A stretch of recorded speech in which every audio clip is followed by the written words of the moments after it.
আমার ছেলে এই মির্জা গোলাম স্কুলে ওই জায়গায় খেলতেছে। খেলার সময় ফেরাল বাড়ি থেকে 2-3 গাড়ির লোক আইসা চ্যাংরা ম্যাংরা আইসা চাইরো সাইড থেকে ঘেরাও করে তাকে মাথায় পিছন দিক থেকে মাথায় আঘাত করে। এখন কি অবস্থা? আমি শুনতে পারি আর বাসা থেকে ফোন দিছে।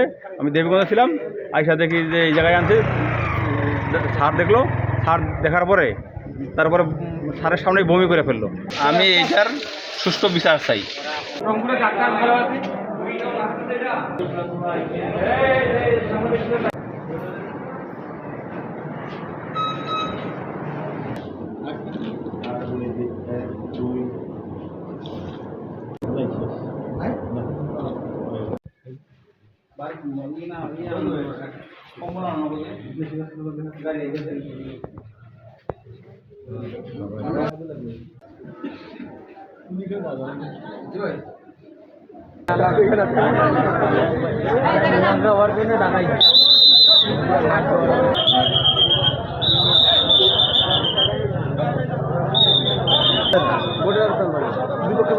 পরে এখানে কি হলো?